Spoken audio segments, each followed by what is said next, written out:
भगवते वासुदेवाय। अथ त्रयोदशोऽध्यायः। श्रीभगवानुवाच इदं शरीरं कौन्तेय क्षेत्रमित्यभिधीयते एतद्यो वेत्ति तं प्राहुः क्षेत्रज्ञ इति तद्विदः। क्षेत्रज्ञं चापि मां विद्धि सर्वक्षेत्रेषु भारत। क्षेत्रज्ञयोर्ज्ञानं यत्तज्ज्ञानं मतं मम। तत्क्षेत्रं यच्च यादृक् च यद्विकारी यतश्च यत् स च यो यत्प्रभावश्च तत्समासेन मे शृणु।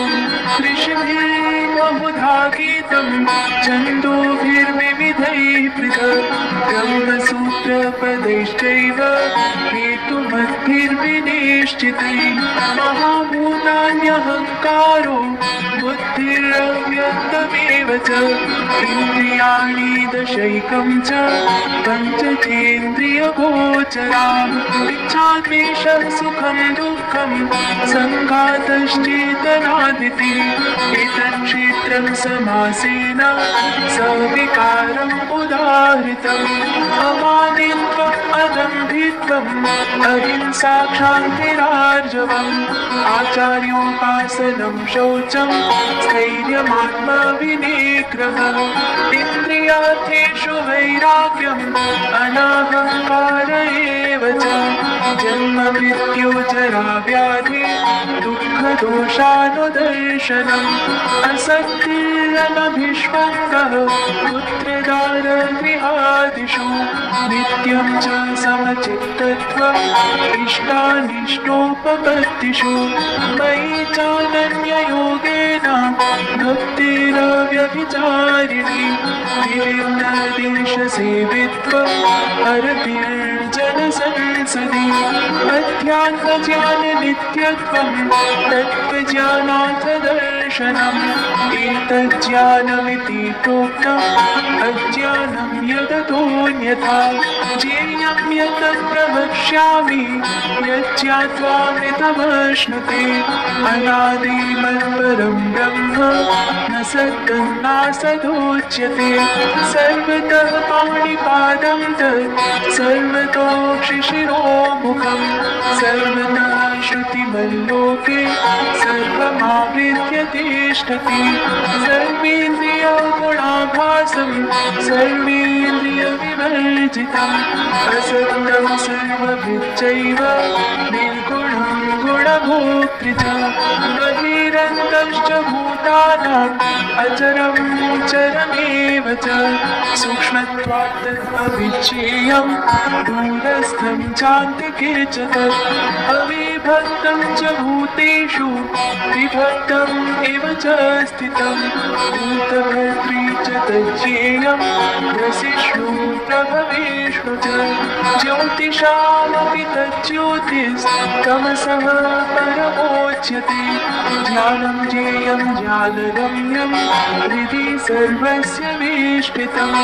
इति क्षेत्रं तथा ज्ञानं ज्ञेयं चोक्तं समासतः मत्खं तयेतद्विज्ञाय मद्भावायोपपद्यते प्रकृतिं पुरुषं चैव विद्यनादि उभावपि विकारांश्च गुणांश्चैव विद्धि प्रकृतिसम्भवान् कार्यकरणकर्तृत्वे हेतुः प्रकृतिरोच्यते पुरुषः सुखदुःखानां भोक्तृत्वे हेतुरुच्यते पुरुषः प्रकृतिस्थो हि भुङ्क्ते प्रकृतिजान् गुणान् कारणं गुणसङ्गोऽस्य सतसद्योनिजन्मसु उपद्रष्टानुमन्ता च भर्ता भोक्ता महेश्वरः परमात्मेति चाप्युक्तो देहेऽस्मिन् पुरुषः परः य एवं वेत्ति पुरुषं प्रकृतिं च गुणैः सह सर्वथा वर्तमानोऽपि न स भूयोऽभिजायते ज्ञानेनात्मनि पश्यन्ति केचिदात्मानमात्मना अन्ये साङ्ख्येन योगेन कर्मयोगेन योगेन चापरे अन्ये त्वेवं जानन्तः श्रुत्वान्येभ्य उपासते तेऽपि चातितरन्त्येव मृत्युं श्रुतिपरायणाः यावत् सञ्जायते किञ्चित् सत्त्वं स्थावरजङ्गमं क्षेत्रक्षेत्रज्ञसंयोगात् तद्विद्धि भरतर्षभ समं सर्वेषु भूतेषु तिष्ठन्तं परमेश्वरं विनश्यत्स्व विनश्यन्तं न पश्यति स पश्यति समं पश्यन् हि सर्वत्र समवस्थितमीश्वरं न हि नस्त्यात्मनात्मानं ततो याति परां गतिं प्रकृत्यैव च कर्माणि क्रियमाणानि सर्वशः यत् पश्यति तथात्मानं अकर्तारं स पश्यति यदा भूतं पृथग्भावम् एकस्थम् अनुपश्यति ततः च विस्तारं ब्रह्म सम्पद्यते तदा अनादित्वात् निर्गुणत्वात् परमात्मायमव्ययः शरीरस्थोऽपि कौन्तेय न करोति न लिप्यते यथा सर्वगतं सौक्ष्म्यात् आकाशं नोपलिप्यते सर्वत्रावस्थितो देहे तथात्मानोपलिप्यते यथा प्रकाशयत्येकः कृत्स्नं लोकमिमं रविः क्षेत्रं क्षेत्रे तथा कृत्स्नं प्रकाशयति भारत क्षेत्रक्षेत्रज्ञयोरेवम् अन्तरं ज्ञानचक्षुषा भूतप्रकृतिमोक्षं च ये विदुर्यान्ति ते परम्।